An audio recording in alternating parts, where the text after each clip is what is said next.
18 турдағы үздік матч. Ордабасы Елімай матчы өте қызық болды. Жалпы негізі турдың орталық матчы ғой. Керемет. 3-1 ойнады. Сарғағаздар көп болды, бұрыштама да көп болды, гол да көп болды. Керемет ойын. Алтай Ақтөбе 4-2.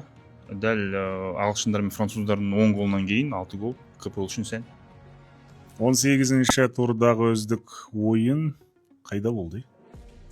Ордабасы Кімдер ойнады өзіне? Жоқ, Елімай Ордабасы енді орталық ойын болды. Сөзсіз, бірақ Елімай ол ойынға дайын болған жоқ 100%. Мен оған сенімдімін, және ойынның соңғы жағында кішкене сумбур, каламбур болып кетті негізі. Ордабасының ойыны сол 10 минут ұнамай қалды маған, соңғы 10 минут. Атақ былай енді Жасұлан Әмір керемет ойнаған матч болды.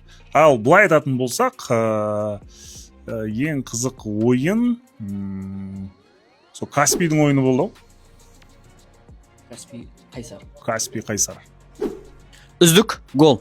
Үздік гол Алияр Мұхамед Қайсар командасының шабуылшысы. Әдемі гол ұрды Каспий қақпасына. Үздік гол. Энрике Девинс қайрат сапына соққан керемет соққы. Алияр Мұхамедтікіне ұқсайды, бірақ енді меніңше коллегалар айтады ғой, Мұхамедтік меніңше сол Девинс болсын. Ең арзан легионер. Девинс пен Алияр екеуі таңдау болып тұр қазір. Алияр жарайды, Алияр дейікші. Қазақ болған үшін емес, сол өзі екінші голын соқ. Өткенде де солай Тривелламен соғып еді. Әдемі голлар ұрып жатыр. Үздік ойыншы. Осы турдың үздік ойыншысы менің ойымша Жасұлан Әмірге беруге болады сияқты. Керемет ойнады. 90 минут ойнады ғой, күшті ойнады. Гол соқпай. Гол соқпады. Гол соқпай пас бермей үздік ойыншы бола береді. Пенальти жасады ғой. Ассист жасады. Бүкіл сол Ордабасының 3 голына да қатысы бар. Жеңісті алып келуіне, 3 ұпай алуына Жасұлан Әмір тікелей қатысты. Үздік ойыншы. Жасұлан Әмір болсын.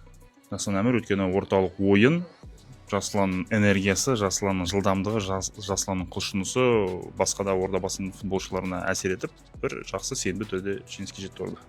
Үздік ойыншы бұл турда жалпы турды қорытындылайтын болсақ па?